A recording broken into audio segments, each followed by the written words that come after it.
C'est vanité de mettre son espérance dans les hommes ou dans les créatures. Ne rougissez pas de servir les autres pour l'amour de Jésus-Christ et de paraître pauvre en ce monde. Ne vous reposez pas sur vous-même, mais espérez en Dieu. Faites ce qui est en vous, et Dieu aidera votre bonne volonté. Ne comptez ni sur votre science, ni sur l'habileté d'aucun mortel, mais plutôt sur la grâce de Dieu qui secourt les humbles et humilie les présomptueux. Mettez votre gloire non dans les richesses si vous en avez, ni dans vos amis parce qu'ils sont puissants, mais en Dieu qui donne tout et désire se donner lui-même par-dessus tout. Ne soyez pas fiers de la force ou de la beauté de votre corps qu'une légère infirmité brise et enlaidit. Ne vous admirez pas dans votre talent et votre habileté pour ne point déplaire à Dieu, de qui viennent tous vos avantages naturels. Ne vous croyez pas meilleur que les autres, de peur d'être trouvé pire devant Dieu, qui sait ce qu'il y a dans l'homme. Ne vous enorgueillissez pas de vos bonnes œuvres, car Dieu juge autrement que les hommes. Ce qui plaît aux hommes, souvent lui déplaît. Y a-t-il en vous quelque bien ? Croyez que les autres valent encore mieux, afin de conserver l'humilité. Vous ne perdez rien à vous mettre au-dessous de tous, mais vous perdez beaucoup à vous préférer même à un seul. L'humble possède toujours la paix, l'âme du superbe est souvent pleine d'envie et de colère. L'orgueil et la vaine espérance se tiennent par la main et s'entendent pour nous aveugler et nous perdre. Rien de plus inconsidéré ni de plus pernicieux que l'orgueil, rien de plus charmant ni de plus trompeur que l'espérance humaine. Voyez comment l'espérance qui n'est pas selon Dieu se joue de l'homme. Elle le nourrit de chimères, elle le porte à s'appuyer sur sa jeunesse, sa fortune, son courage et son génie, toutes choses dont souvent il n'a que les apparences illusoires. Elle l'élève sur ces brouillards qu'elle soutient et consolide un moment par sa propre magie. De ses hauteurs, elle lui montre, dans un vague lointain, je ne sais quel brillant et fastueux avenir. Elle le berce dans des projets indéfinis et le fascine tellement par la douceur de ses incantations qu'il oublie toute amertume, sans renaître chaque jour sa vaine confiance et abandonne même la réalité pour l'ombre, ce qui est pour ce qui promet d'être. Mais un jour l'expérience, de sa main sèche et froide, saisit cet heureux qui songeait tout éveillé et le met aux prises avec des difficultés qui déconcertent ses plans. Hommes et choses, tout lui résiste, et le brave, et bientôt il ne trouve plus nulle part cette haute fortune dont il embrassait si avidement l'image. Ainsi est rompu le charme sous lequel le retenait sa folle espérance.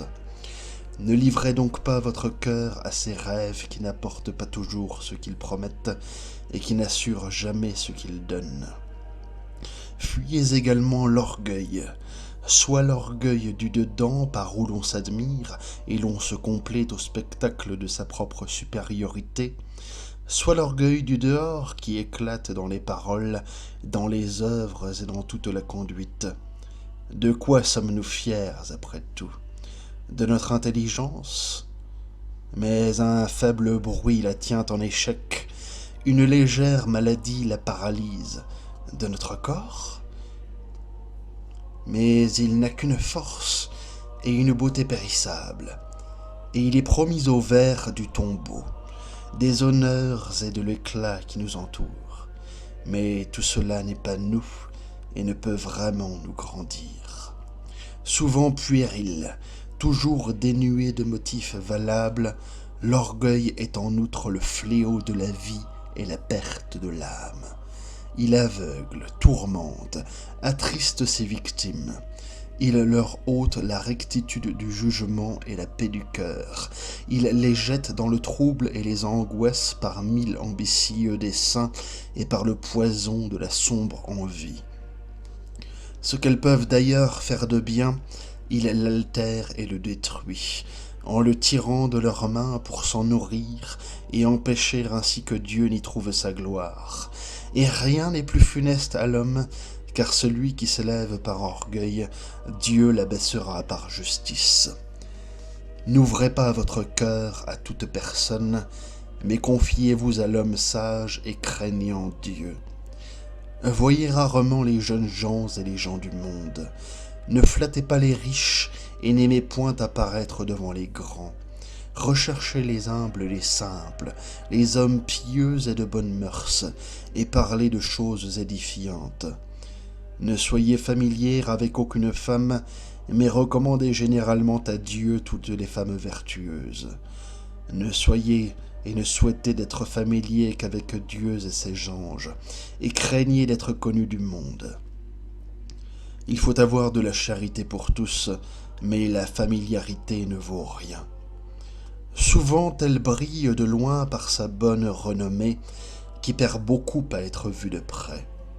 Nous pensons quelquefois plaire aux autres par notre commerce, et voici plutôt que nous leur déplaisons par les défauts qu'ils observent en nous. Deux inconvénients s'attachent d'ordinaire à la familiarité. Le premier, c'est qu'en donnant trop aux créatures, on ne donne pas assez au Créateur. Le second, c'est que la familiarité nous enlève autant d'estime qu'elle semble nous concilier d'affection. L'intimité, qui devrait, se semble, garantir l'indépendance, la fait au contraire quelquefois disparaître. À force de se communiquer, on se livre, et à force de se livrer, on cesse de s'appartenir. Nos amis deviennent nos maîtres, non pas qu'ils prétendent exercer sur nous une domination impérieuse, mais c'est que pour le charme de nos bons rapports, nous évitons instinctivement de leur déplaire, loin de songer à quelque résistance, et c'est bien s'ils sont vertueux. Mais c'est mal s'ils ne le sont pas, car alors l'homme ayant pris sur nous une part trop forte, Dieu n'a pas celle qu'il devrait avoir. Et la preuve, c'est qu'à la première occasion nous serons pour l'amitié qui nous captive agréablement, contre la justice et la vérité qui nous commandent et nous gênent. Ayons quelques amis, si nous sommes plus heureux que ce sage qui n'avait pu même en trouver un seul. Mais sachons les choisir, de peur qu'ils ne s'accordent avec notre amour-propre et nos défauts, et ne nous perdent par la flatterie, au lieu de nous sauver par la sincérité, car il n'y a d'amis véritables que ceux qui nous aident à devenir meilleurs. Beaucoup d'hommes gagnent à être ignorés, quelques-uns à être connus. Il n'y en a point qui gagnent à être vus trop souvent ou de trop près. La familiarité, en excluant le respect, fait souvent perdre la réserve et la discrétion. Elle amène ainsi sur les lèvres tout le fond de la conscience, non point avec la dignité de la franchise, mais avec une méprisable effusion de paroles. Le mal n'est pas qu'on nous connaisse tels que nous sommes. Le mal est de mettre à nu sa conscience avec une facilité puérile et comme en se jouant. L'âme a sa pudeur, ainsi que le corps, et il ne lui est pas permis de s'insulter elle-même.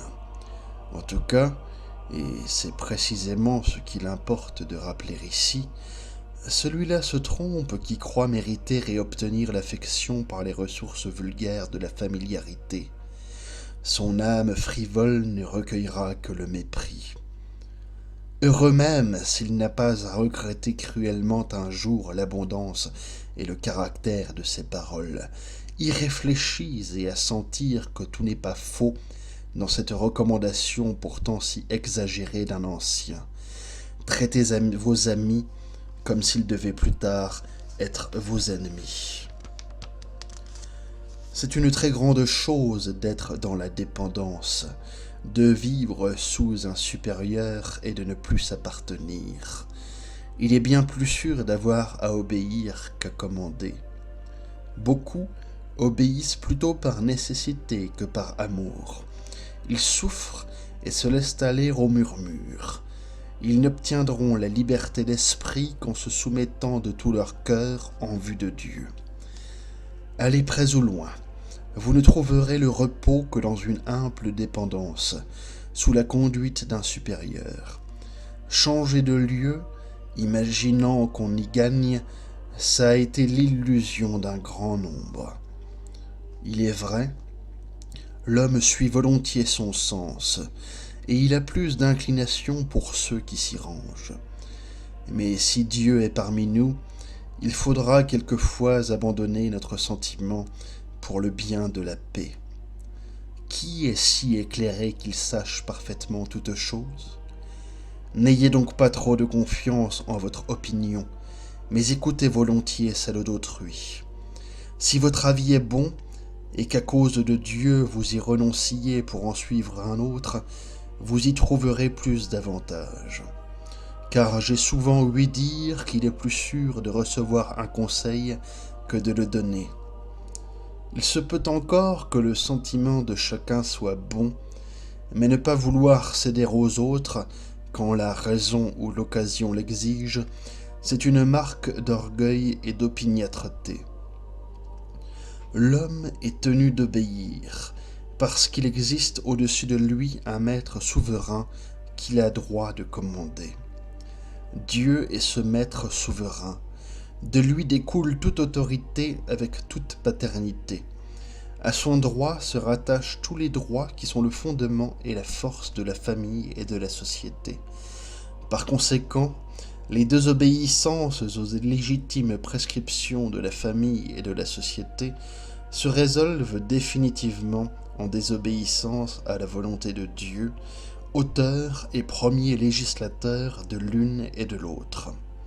D'ailleurs, ou bien l'homme est tenu d'obéir, ou bien il faut prétendre que, nul absolument n'ayant droit de commander, toutes choses ici-bas sont abandonnées aux caprices de la force, seule et aveugle maîtresse du monde.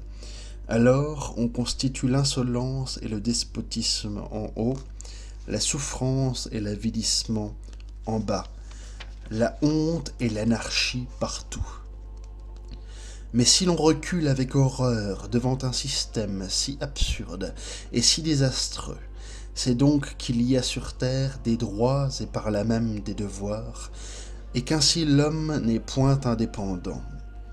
Au surplus, les lois étant calculées pour diriger l'activité des hommes et la protéger dans son exercice, il est impossible d'obéir sans qu'il en résulte un avantage réel, et de désobéir sans qu'il en résulte de graves inconvénients. La soumission porte donc en elle-même son prix. Quiconque se dérobe à ses devoirs se trouve par là même affaibli dans ses droits. Les principes méconnus se retournent contre celui qui les insulte pour le bafouer à leur tour et le livrer en proie à la force brutale. Obéissez donc, si vous voulez que votre commandement ne soit pas un jour méprisé, et respectez la loi si vous voulez qu'elle vous protège efficacement. Fuyez autant que possible le tumulte du siècle, car on risque beaucoup à s'occuper des choses du monde, même avec simplicité d'intention. Bientôt la vanité nous corrompt et nous captive. Je voudrais souvent m'être tu et n'avoir pas été parmi les hommes. Et pourquoi tant aimer les paroles et les vains discours, lorsqu'il est rare qu'on revienne au silence avec une conscience sans reproche ? Voici pourquoi. C'est qu'on veut se consoler l'un l'autre dans ces épanchements mutuels et soulager un cœur fatigué de pensées diverses. Et il plaît extrêmement de répandre ses paroles et ses pensées sur ce qu'on aime et désire ou sur ce qui contrarie. Mais hélas, c'est souvent bien en vain. car cette consolation extérieure n'est pas un faible obstacle aux consolations intérieures et divines. Il faut donc veiller et prier afin que le temps ne s'écoule pas perdu. S'il est permis et convenable de parler, dites des choses édifiantes. On garde mal sa langue par mauvaise habitude, et parce qu'on néglige son avancement. Toutefois, de dévots entretiens sur les choses spirituelles aident beaucoup au progrès dans la piété, surtout entre personnes unies en Dieu par l'esprit et le cœur. Les entretiens sont inutiles quand ils ne servent ni à celui qui parle, ni à celui qui écoute, et combien il y en a de cette sorte. Car souvent on parle, et l'on écoute, par inquiétude et légèreté d'esprit, par vanité puérile et curiosité indiscrète, de par une certaine paresse et pauvreté de l'âme, qui n'a pas en elle-même et qui cherche au dehors de quoi remédier à son propre affadissement et tromper je ne sais quel vague et douloureux ennui. Or, on ne sert par là ni soi ni les autres, mais on flatte, et l'on nourrit des passions qui entraîneront bientôt la parole plus loin qu'elle ne voulait aller, et qui la précipiteront dans la médisance et la calomnie. Un philosophe païen voulait que ses disciples sussent se taire longtemps pour apprendre à parler un peu. Ce n'est pas trop de demander la même chose aux disciples de l'Évangile. Cette règle était imposée comme mesure nécessaire à des esprits cultivés et à des sages. Ce n'est pas trop de la conseiller à qui n'est souvent ni l'un ni l'autre. C'est pourquoi ne débordons jamais en paroles. Il y a le temps de parler et le temps de se taire. Croyons volontiers que celui-ci est venu. Soyons toujours vrais et simples, retenus sans froideur, circonspects sans morgue ni rudesse. Évitons tout à la fois l'abandon calculé et les fines dissimulations en usage parmi les gens du monde qui font les habiles. Ils appellent cela prudence, mais la ruse y a trop de part. Nous pourrions jouir d'une paix profonde en ne nous mêlant pas de ce que disent et font les autres, quand cela ne nous regarde point. Comment rester longtemps en paix lorsqu'on s'embarrasse des affaires d'autrui, qu'on cherche les occasions de se répandre, qu'on est rarement ou peu recueilli en soi-même? Heureux les simples, car ils jouiront d'une grande paix. Pourquoi plusieurs saints sont-ils parvenus si haut dans la perfection et la contemplation? C'est qu'ayant tâché de mourir entièrement à tout désir terrestre, ils ont pu ainsi s'attacher à Dieu du plus profond de leur âme et s'occuper d'eux-mêmes avec liberté. Mais nous, nos passions nous occupent trop, et ce qui passe nous retient trop. Rarement nous surmontons tout à fait un seul vice. L'ardeur nous manque pour accomplir chaque jour un progrès. Ainsi nous demeurons tièdes et froids. Si nous étions parfaitement morts à nous-mêmes et dégagés d'affections terrestres, alors nous pourrions aussi goûter les choses divines et ressentir quelque effet de la contemplation céleste. Le plus grand et l'unique obstacle, c'est que dominés par nos passions et nos convoitises, nous ne tâchons nullement d'entrer dans la voie parfaite des saints. D'ailleurs, nous arrive-t-il une légère adversité, nous sommes aussitôt abattus et tournés vers les consolations humaines.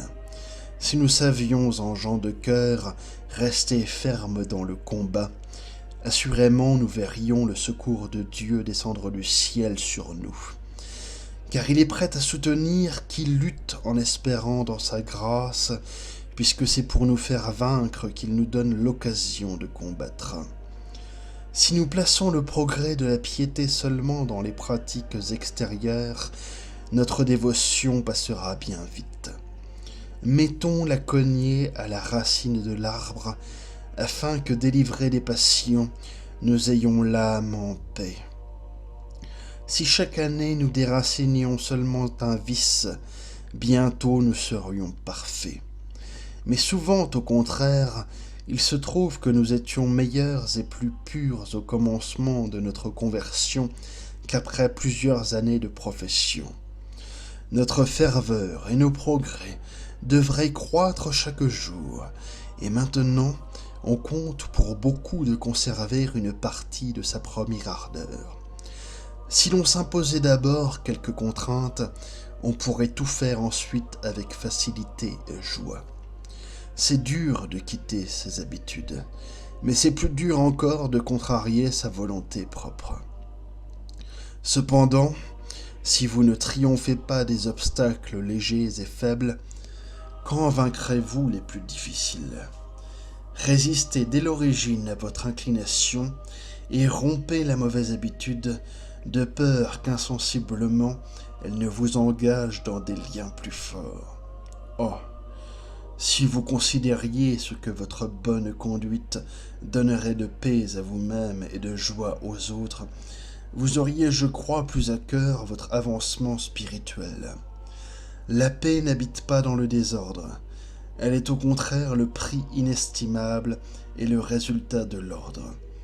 On la perd en obéissant aux caprices des passions, et on la trouve dans la vertu, c'est-à-dire dans la justice qui consiste précisément à tout laisser ou tout remettre dans son rang naturel.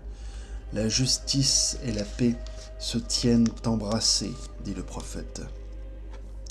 Aussi est-il vrai que la paix est sortie du monde par le péché du premier homme, et qu'elle y est rentrée par Jésus-Christ mourant pour effacer le péché, en remplaçant l'humanité dans la justice. Seulement, si nous voulons jouir du bénéfice de la paix rendue au monde par le divin médiateur, il faut remplir les conditions stipulées par lui, c'est-à-dire soumettre les sens à l'esprit, la raison à la foi et l'âme à Dieu. C'est là sans doute un travail long et pénible, mais il y a de la grandeur à s'y soumettre et de la lâcheté à s'y soustraire. On ne le fuit que pour tomber dans la dure et humiliante servitude des passions, et on ne l'affronte pas sans y gagner la paix, le plus précieux de tous les biens terrestres. En présence d'une semblable alternative, quel homme de cœur peut hésiter dans son choix ? Il nous est bon d'avoir quelquefois des peines et des traverses, car souvent elles rappellent l'homme à son cœur, pour qu'il se sente en exil et qu'il ne place son espérance en aucune chose du monde. Il nous est bon d'avoir quelquefois des contradicteurs et qu'on pense mal ou peu favorablement de nous, quoique nos actions et nos vues soient pures. Cela sert souvent à l'humilité et nous garde de la vaine gloire, car nous cherchons mieux le témoin du dedans qui est Dieu, lorsqu'au dehors les hommes nous rabaissent et jugent mal de nous. On devrait donc s'affermir tellement en Dieu qu'on n'eût point à demander aux créatures tant de consolation. Quand l'homme d'un cœur droit est affligé, tenté ou fatigué de mauvaises pensées, alors il comprend qu'il a besoin de Dieu, se voyant incapable d'aucun bien sans lui. Alors il s'attriste, gémit et prie à cause des maux qu'il endure. Alors il s'ennuie de vivre plus longtemps et souhaite que la mort vienne rompre ses fers et l'unir à Jésus-Christ. Alors aussi il sent bien qu'il ne peut y avoir ici-bas pleine sécurité ni paix parfaite. L'homme s'indigne quand on lui rappelle, au nom de l'Évangile, la loi de la souffrance. Au nom du progrès, il prétend bien y échapper lui-même, en attendant qu'il la supprime tout à fait. C'est la particulière illusion de ce temps, illusion chère mais étrange, car le travail et la douleur qui s'y attachent sortiront-ils de ce monde parce que les hommes n'en veulent plus ? La nature n'a-t-elle pas ses inévitables infirmités, le monde ses injustices incorrigibles, la vie entière ses déchirements et ses angoisses ? À défaut des hommes et des choses, ne sommes-nous pas nos propres bourreaux ? Et à défaut du travail qui fatigue les membres, n'avons-nous pas la douleur qui pénètre dans l'esprit sous toutes les formes, par l'ambition, le souci des affaires, la crainte et la cupidité, par l'espérance même et par le plaisir. La souffrance joue donc un grand rôle dans le monde, non seulement parce qu'elle s'en est emparée entièrement et qu'elle y règne d'une façon inexorable, mais encore parce qu'elle n'a d'autre mission que de marquer pour une gloire définitive les choses qu'elle touche et flétrit en passant. Dieu, qui est bonté par essence, ne permettrait pas à la douleur de vivre un seul jour si elle ne devait que nous faire souffrir. Elle est donc un moyen et non pas un but. Le but où elle tend, sous la main et dans le plan de la Providence, c'est d'abattre l'orgueil en courbant l'esprit et en brisant le cœur.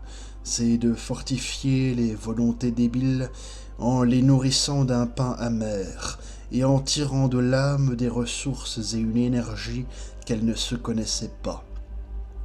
La douleur est donc féconde, et quand l'humanité souffre et jette des cris plaintifs, c'est que ses flancs se déchirent pour enfanter sa gloire. Il faut donc souffrir avec résignation et même, s'il se peut, avec joie. Ce serait là le correctif de notre égoïsme, l'apaisement de nos jalousies, le secret de la modération et du courage, notre mérite sur la terre et le principe de notre bonheur dans le ciel. Tant que nous vivons ici-bas, nous ne pouvons être sans affliction ni épreuve. Aussi est-il écrit dans Job, c'est un combat que la vie de l'homme sur terre. Chacun devrait donc être en grade contre ces tentations, et veiller en priant, afin d'ôter tout moyen de surprise aux démons qui ne sommeillent jamais et qui rôdent toujours cherchant quelqu'un à dévorer. Nul n'est si parfait et si saint qu'il n'éprouve quelquefois des tentations, et nous n'en pouvons être totalement affranchis. Cependant les tentations, bien qu'importunes et pénibles, deviennent souvent très utiles à l'homme parce qu'il y est humilié, purifié, instruit. C'est à travers beaucoup de souffrances et de tentations que tous les saints ont vécu et avancé. Et ceux qui n'ont pu soutenir l'épreuve ont été rejetés et perdus. Il n'est ni ordre, ni saint lieu, ni secret où ne se rencontrent les tentations et les peines. Tant qu'il vit, l'homme n'est pas absolument affranchi des tentations, parce que nous emportons nous-mêmes le principe dans la concupiscence originelle. Qu'une peine, une tentation s'éloigne, une autre survient, et toujours nous aurons à souffrir, ayant perdu les trésors de la félicité primitive. Plusieurs cherchent à fuir les tentations, et ils y tombent plus dangereusement. La fuite seule ne fait pas vaincre, mais la patience et la véritable humilité nous rendent plus forts que tous nos ennemis. Qui n'évite le mal qu'au dehors, sans en arracher le germe, avancera peu. Au contraire, ces tentations reviendront plus promptement, et il s'en trouvera plus mal. Peu à peu, et par une patience courageuse, vous triompherez plutôt, Dieu aidant, que par la violence et l'inquiétude. Prenez souvent conseil dans les tentations, et ne traitez pas durement l'homme tenté, mais portez-lui consolation, comme vous aimeriez qu'on fît pour vous. L'origine de toute tentation, c'est l'inconstance de l'âme et le peu de confiance en Dieu. Car, ainsi qu'un vaisseau sans gouvernail est poussé çà et là par les flots, l'homme qui se relâche et abandonne ses résolutions est tourmenté de tentations diverses. Le feu éprouve le fer, et la tentation l'homme juste. Nous ne savons souvent ce que nous pouvons, mais la tentation révèle ce que nous sommes. Toutefois, il faut veiller, surtout au commencement de la tentation, car l'ennemi est plus facilement vaincu lorsqu'on l'empêche d'entrer dans l'âme et qu'on va le combattre au dehors dès qu'il se présente. De là vient qu'on a dit, attaquer le mal à son origine, c'est trop tard d'y porter remède quand il s'est accru par de longs délais. D'abord, une simple pensée vient à l'esprit, puis une imagination forte, ensuite le plaisir et le mouvement déréglé et le consentement. Ainsi, peu à peu, l'ennemi saisit entièrement l'âme qui ne lui résiste pas dès le principe. Et plus on est lent et mou à combattre, plus on s'affaiblit chaque jour, et plus l'ennemi devient puissant. Tels essuient des tentations plus rudes au commencement de leur conversion, tels à la fin, d'autres souffrent presque toute leur vie. Plusieurs sont faiblement tentés selon l'ordre de la sagesse et de la justice divine, où l'état et les mérites des hommes sont pesés et toutes choses réglées pour le salut des élus. Ainsi nous devons non pas perdre courage lorsque nous sommes tentés, mais prier Dieu avec plus de ferveur, afin qu'il daigne nous secourir dans toute épreuve. Car selon le mot de l'apôtre, il nous fera tirer profit de la tentation en nous aidant à la surmonter. Humilions donc nos âmes sous la main de Dieu en toute tribulation et toute peine, car il sauvera les humbles d'esprit et les élèvera. Dans les tentations et les traverses, on voit quels sont les progrès d'un homme, car là, le mérite s'accroît et la vertu paraît davantage. Ce n'est pas admirable qu'on soit pieux et fervent lorsqu'on n'éprouve aucune peine, mais qui se soutient avec patience au temps de l'adversité fait espérer un grand progrès. Plusieurs résistent aux grandes tentations et succombent chaque jour aux petites, afin qu'humiliés, jamais ils ne présument d'eux-mêmes dans les grandes, eux si faibles dans les petites. La vie de l'homme est une lutte de tous les jours. Quand les tentations ne trouvent pas au-dedans de nous leur principale cause, elles y rencontrent un stimulant énergique ou un appui considérable. Nous sommes en effet vulnérables par tous les endroits et faibles de tout point. Notre esprit ne voit les choses qu'à travers une certaine obscurité. Impressionnable, mobile et borné qu'il est, l'imperfection de ses vues le jette en de fréquentes incertitudes. On le dirait quelquefois abusé par des chimères railleuses qui se le passent tour à tour comme un vin joué. Notre cœur est assailli de toutes sortes d'affections, et pour ainsi dire, battu d'une continuelle tempête. L'espoir l'enchante, la crainte l'abat, l'orgueil l'enfle, l'ambition l'agite, le plaisir l'appelle, l'entraîne, l'égare, le réjouit, le captive et le bafoue. Pour nos sens, ils élèvent sans cesse la voix de leur convoitise inassouvie, ne faisant qu'appeler les créatures et y répondre.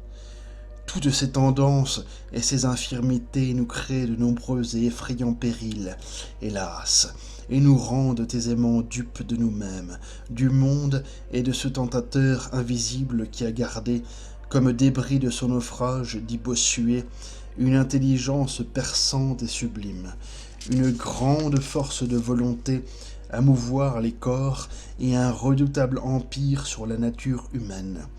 Or, la tentation est une épreuve. Si elle est envoyée à l'homme, c'est pour qu'il y fasse connaître sa force d'âme et sa vertu, comme la bataille est pour le soldat l'occasion de montrer son courage. Sans doute n'essuyer pas de tentation serait plus commode et plus sûr, mais c'est impossible. En avoir et y succomber, c'est funeste. En avoir et les surmonter, voilà le mérite et la gloire.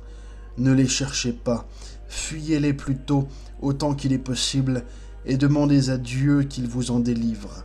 Mais si elles vous atteignent et vous pressent, résistez. Si elles attaquent, répondez. Si elles combattent, frappez. N'ayez qu'un souci, c'est de les empêcher de vaincre. Tournez les yeux sur vous-même et gardez-vous de juger les actions d'autrui. En jugeant les autres, l'homme se fatigue en vain, il s'abuse très souvent et commet bien des fautes. Mais qui s'examine et se juge lui-même travaille toujours avec fruit. N'estimons guère les choses que d'après l'inclination de notre cœur, car l'amour-propre n'a nulle peine à fausser notre jugement. Si notre cœur n'aspirait jamais qu'à Dieu seul, nous serions moins aisément troublés de ce qui combat notre sens. Mais d'ordinaire, c'est quelque attrait du dehors ou quelque secret du dedans qui nous entraîne. Plusieurs se recherchent sourdement eux-mêmes dans leurs actions sans le savoir. Ils semblent ébahis dans la paix quand tout va comme ils veulent et l'entendent. Mais s'il en est autrement, bientôt ils s'émeuvent et sont tristes. La diversité des sentiments et des pensées produit souvent des dissensions entre les amis, les citoyens, les religieux, les personnes pieuses. Les vieilles habitudes se quittent difficilement, et l'on n'aime pas être mené plus loin qu'on ne voit. Si vous avez foi en votre raison et votre sagacité, plus qu'en la vertu toute puissante de Jésus-Christ, vous ne serez éclairés que faiblement et bien tard, car Dieu veut qu'on lui soit parfaitement soumis et qu'on s'élève au-dessus de toute raison par un ardent amour. Plusieurs vices accompagnent le jugement téméraire. L'orgueil s'y rencontre avec la curiosité maligne, avec l'injustice, la médisance et souvent la calomnie. L'orgueil. Si nous sommes prompts et durs à juger le prochain, c'est parce que nous croyons valoir mieux que lui. Un sentiment naturel de pudeur et d'équité nous porterait à l'indulgence et au pardon. Si notre conscience se rendait justice et s'avouait coupable de fautes pareilles à celles qui provoquent l'amertume et la sévérité de nos critiques, les pharisiens n'osèrent émettre une sentence de condamnation lorsqu'ayant accusé la femme adultère, ils entendirent ce mot du divin Sauveur, que celui d'entre vous qui est sans péché jette la première pierre. Ils se retirèrent en silence, dit l'Écriture. Ainsi ferions-nous souvent si nous songions à nos propres infirmités, autant du moins qu'à celles d'autrui.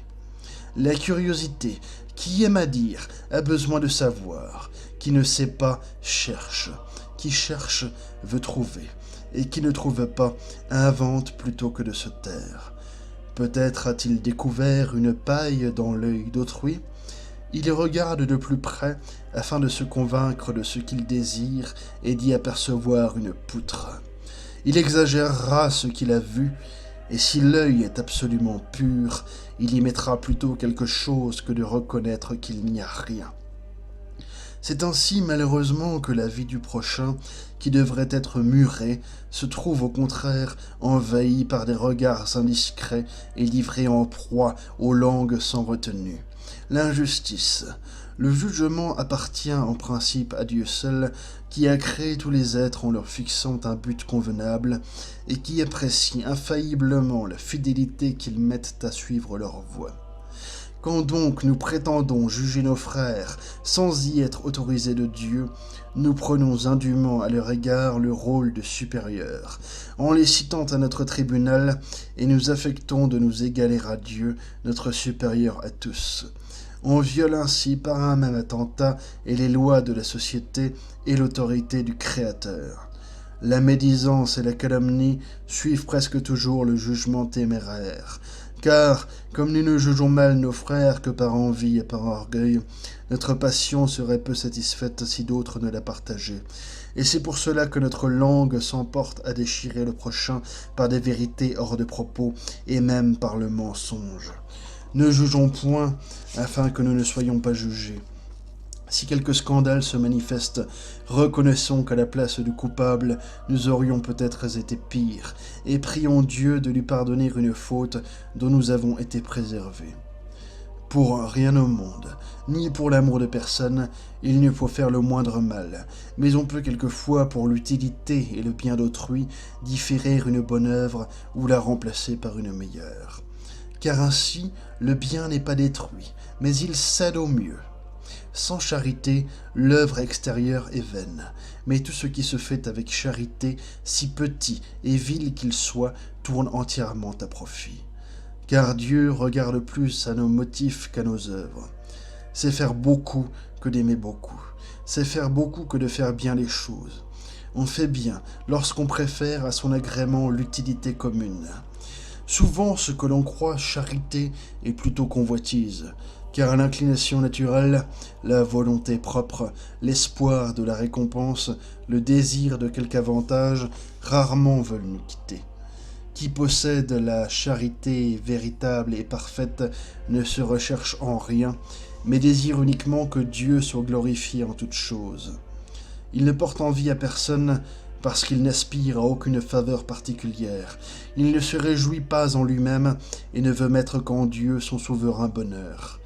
Il n'attribue aucun bien aux créatures, mais il rapporte tout à Dieu, source profonde d'où tous les biens découlent, fin suprême où tous les saints viennent se reposer et jouir. Oh, qui aurait une étincelle de vraie charité sentirait assurément que toutes choses terrestres sont vanité. La raison d'aimer Dieu, c'est Dieu même, et la manière de l'aimer, c'est de l'aimer sans mesure. L'amour que nous devons à Dieu est fondé sur ses perfections adorables. Non pas que nous puissions voir ici-bas son éclatante beauté, mais ce qui nous en est manifesté dans les œuvres de la nature et de la grâce, ravi d'aise quiconque y fixe un regard pur et attentif. Les langues de la terre ne peuvent exprimer la gloire de notre grand Dieu. Il a été, il est, il sera. Monarque des siècles et des mondes, son trône, c'est lui-même, sa couronne, c'est lui, et sa félicité, c'est encore lui. Les créatures portent quelque empreinte de ses attributs et les célèbrent à leur manière. Toutes choses belles sont de Dieu qui les a faites en la force de son bras. Toutes choses belles ont leurs images immortelles en Dieu qui les a faites dans la sagesse de ses conseils. Toutes choses belles doivent nous ramener à Dieu qui les a faites par amour et bonté. C'est ce qui paraît mieux encore dans les choses de la religion, où Dieu s'unit à l'homme dès cette vie dans un doux sacrement et lui promet après la mort un royaume qui a la vérité pour reine, la charité pour loi, l'éternité pour mesure de la durée et du bonheur. Or, Dieu étant si grand et si bon, y a-t-il à craindre de l'aimer trop ? La vérité, la justice et la reconnaissance nous obligent donc à l'aimer de toute la force de notre âme, à la rechercher de toute la vivacité de nos désirs, à souffrir pour lui de toute la constance de notre courage, à le servir de toute l'ardeur de notre dévouement, à suivre sa loi de toute l'énergie de notre activité. La foi mourra, l'espérance aussi, mais la charité leur survivra pour récompenser au ciel ce que nous aurons fait par elle et sur la terre. Il faut donc aimer Dieu en ce monde si nous désirons le posséder en l'autre. Il faut nous donner à lui par la charité si nous voulons qu'il se donne à nous dans sa gloire. Seulement souvenons-nous bien que nous donner à Dieu, c'est sortir de nous-mêmes et nous sacrifier en apportant chaque jour dans sa volonté sainte la généreuse abdication de notre volonté propre. Ce qu'on ne peut corriger en soi ou dans autrui, on doit le supporter avec patience jusqu'à ce que Dieu en ordonne différemment. Songez que c'est peut-être mieux qu'il en soit ainsi pour éprouver votre patience. Sans la patience, nos mérites ne pèsent pas beaucoup. Toutefois, il faut demander dans ces épreuves que Dieu vous aide et que vous puissiez les endurer sans murmure. Si quelqu'un, averti une ou deux fois, ne cède pas, ne contestez point avec lui, mais remettez tout à Dieu qui sait tourner le mal en bien, afin que sa volonté s'accomplisse et qu'il soit glorifié dans tous ses serviteurs. Appliquez-vous à supporter indulgemment les défauts et toutes les infirmités d'autrui, car vous avez aussi bien des choses qu'on est obligé de supporter. Si vous ne pouvez vous rendre tel que vous souhaitez, comment pourrez-vous réformer les autres à votre gré ? Nous aimons que les autres soient parfaits et nous ne corrigeons point nos défauts. Nous voulons que les autres soient repris sévèrement et nous ne voulons pas qu'on nous reprenne. Trop de liberté nous déplaît dans les autres et nous prétendons qu'on ne doit rien nous refuser. Nous voulons que des règles gênent les autres et nous ne souffrons pas la moindre contrainte. Et voilà ce qui montre combien il est rare que nous traitions le prochain comme nous-mêmes. Si tous étaient parfaits, qu'aurions-nous à souffrir pour Dieu de la part d'autrui ? Or, Dieu l'a réglé ainsi, pour que nous sachions porter le fardeau les uns des autres. Car personne n'est sans défaut, personne sans fardeau, nul ne se suffit, nul n'est assez sage pour soi. mais il faut se supporter, se consoler mutuellement, s'aider, s'instruire et s'avertir les uns les autres. Ce que chacun a de vertu, on le voit surtout dans l'adversité. Car les occasions ne rendent pas l'homme fragile, mais elles montrent ce qu'il est. Si les hommes ne se touchaient que par leurs bonnes qualités, la paix pourrait habiter parmi eux.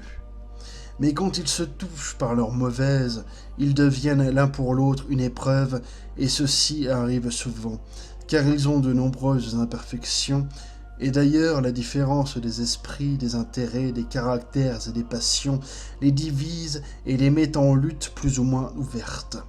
En effet, tous les esprits ne voient ni également loin, ni également bien.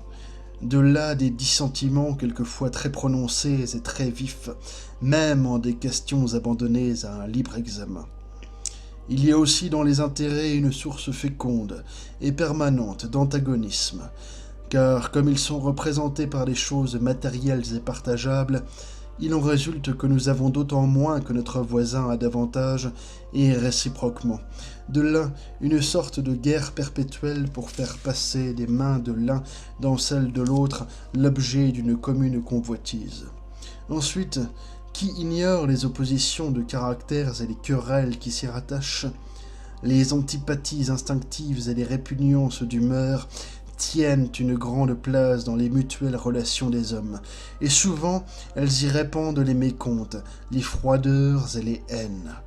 À tout cela, joignez les fiévreux emportements des passions qui provoquent toutes sortes d'injustices et de désordres, et vous comprendrez comment les hommes, chacun de son côté, méconnaissent leurs devoirs, dépassent leurs droits et deviennent embarrassants l'un pour l'autre. Or, il ne nous est pas donné de détruire, ni même de changer sensiblement cet état de choses. Par conséquent, il faut nous y faire et en tirer le meilleur parti possible. Nous y parviendrons en nous souvenant que, dans cette mêlée de personnalités ardentes et jalouses, nous ne sommes ni les plus clairvoyants, ni les plus désintéressés, ni les moins passionnés, ni les moins fâcheux. En effet, puisque nos imperfections trop avérées font souffrir autrui, n'est-il pas juste que nous soyons indulgents pour ces torts présumés? Pardonnons, afin que le pardon nous soit un jour accordé. Montrons-nous miséricordieux, si nous voulons obtenir miséricorde. Soyons doux et humbles de cœur, pour gagner par la mansuétude le cœur des hommes, et par l'humilité le cœur de Dieu. Il faut apprendre à vous briser en plein de choses, pour garder avec autrui la paix et la concorde. Ce n'est pas une petite chose d'être dans un monastère ou une communauté, d'y vivre irréprochable et d'y persévérer fidèlement jusqu'à la mort. Heureux celui dont la vie s'y passe bien et s'y consomme saintement. Voulez-vous rester ferme et avancer dans la vertu? Regardez-vous comme un banni, étranger sur la terre. Il faut pour Jésus-Christ devenir insensé aux yeux du monde si vous voulez mener la vie religieuse. L'habit et la tonsure servent peu. C'est le changement des mœurs et la mortification complète des passions qui font le vrai religieux. Qui cherche autre chose que Dieu seul et le salut de son âme trouvera seulement douleur et angoisse. Celui-là même ne peut demeurer longtemps en paix, qui ne s'efforce pas d'être le dernier et le serviteur de tous. Vous êtes venus pour servir et non pour gouverner. Sachez que votre vocation est de souffrir et de travailler, et non de rester oisif ou de discourir. Ici donc les hommes sont éprouvés comme l'or dans la fournaise. Ici nul ne peut tenir, s'il ne veut de tout son cœur s'humilier à cause de Dieu. Ce qu'on exige des religieux ne leur est pas tellement propre, qu'ils ne doivent se trouver à quelque degré dans tous les chrétiens, car si on veut bien entendre, le véritable disciple de l'Évangile est moine par l'esprit, c'est-à-dire qu'il doit détacher ses affections de toute entrave terrestre, et créant dans son cœur une sorte de mystérieuse solitude, s'exercer à une connaissance parfaite et à un généreux amour de Dieu. Tout chrétien, dans la famille et dans les relations sociales, comme tout religieux au sein d'un monastère, doit vaincre son humeur et la discipliner. Les gens du monde sont quelquefois doux dans leur intérieur et faciles à vivre, parce que prenant largement leurs aises au dehors, ils rapportent au dedans une humeur satisfaite et y subissent assez pacifiquement de petites gênes. Les hommes religieux, au contraire, reviennent souvent de leurs luttes héroïques contre les fortes passions avec une âme blessée et souffrante. Mais plus ils ont mis là de courage, plus ils peuvent donner ailleurs une attention efficace et faire que leur commerce intime reste exempt de toute aspérité. Oui, tâchons de dompter et d'adoucir notre caractère, prenons garde que la nature, vaincue dans les grandes choses, ne se réfugie dans les petites, et qu'on ne croie que nous voulons nous venger sur les hommes des sacrifices que nous avons faits à Dieu. Tout chrétien, comme tout religieux, doit se rappeler qu'il ne suffit pas d'appartenir extérieurement à Jésus-Christ, mais qu'il faut encore lui être uni par le lien intérieur de la foi et de la charité. Détruire en soi le péché et ses suites funestes, soumettre les instincts mauvais qui s'agitent en nous et qui se débattent contre la loi de Dieu, vivifier et rendre plus fortes de jour en jour les tendances pures et saintes que la grâce a fait naître dans nos cœurs, opposer la chasteté et la tempérance aux convoitises sensuelles, le mépris des honneurs et de la gloire mondaine, et le détachement des biens terrestres à la concupiscence des yeux, comme parle l'Écriture, corriger l'orgueil de la vie par l'obéissance, par l'oubli de soi-même, l'aveu de ses fautes, l'étude et la méditation de cette vérité que nous ne sommes rien et que nous ne devons mettre qu'en Dieu notre suprême espérance, comme notre premier et dernier amour. Voilà les caractères de toute vie conforme à l'Évangile et les traits qui distinguent non seulement le religieux fidèle à sa règle sévère, mais encore, quoique dans une mesure différente, le chrétien fidèle à sa haute vocation. Considérez les éclatants exemples des saints pères, en qui reluisait la vraie perfection et la piété, et vous verrez comme nous ne faisons que peu de choses et presque rien. Hélas, qu'est-ce que notre vie comparée à leur vie ? Les saints et les amis de Jésus-Christ ont servi Dieu dans la faim et la soif, dans le froid et la nudité, dans le travail et la fatigue, dans les veilles et les jeûnes, dans les prières et les saintes méditations, dans des opprobres et des persécutions sans nombre. Oh, combien de rudes tribulations ont enduré les apôtres, les martyrs, les confesseurs, les vierges, et tous ceux qui ont voulu suivre les traces de Jésus-Christ, car ils ont haï leur âme en ce monde pour la posséder dans l'éternité. Oh, quelle vie d'abnégation et d'austérité les saints pères ont menée dans la solitude. Quelles longues et violentes tentations ils ont supportées, qu'ils ont été souvent tourmentés par l'ennemi. Quelles assidues et ferventes prières ils ont offertes à Dieu, quelles rigoureuses abstinences ils ont pratiquées, quel zèle et quelle ardeur pour avancer dans la piété, quel grand combat pour dompter leur passion, avec quelle intention droite et pure ils sont allés à Dieu. Ils travaillaient pendant le jour et passaient les nuits en prière. Encore dans leur travail, leur esprit était-il toujours à la prière. Tout leur temps était employé utilement, toute heure donnée à Dieu leur semblait courte, et l'extrême douceur de la contemplation leur faisait oublier les besoins du corps. Richesse, dignité, honneur, amis et parents, ils renonçaient à tout. Du monde, ils ne voulaient rien. Ce qui était nécessaire à la vie, à peine le prenaient-ils. S'occuper du corps, même dans la nécessité, leur était douloureux. Ils étaient donc pauvres des biens de la terre, mais très riches en grâce et en vertu. Au dehors, tout leur manquait, mais au dedans, Dieu les fortifiait par sa grâce et ses consolations. Étrangers au monde, ils étaient proches de Dieu et ses amis familiers. Ils s'estimaient un pur néant et le monde les méprisait, mais Dieu les tenait pour précieux et chers. Leur humilité était sincère, leur obéissance simple. Ils marchaient dans la charité et la patience, et ainsi chaque jour croissait en eux la vertu et l'amitié de Dieu. Ils ont été donnés en exemple à tous les religieux, et ils doivent nous exciter plus à notre avancement que la foule des tièdes ne nous porte au relâchement. Oh, quelle ferveur en tous les religieux au commencement de leur sainte institution, quelle ardente prière, quelle émulation de vertu, quelle exacte discipline, que de soumission et de respect tous faisaient éclater sous la règle de leur maître.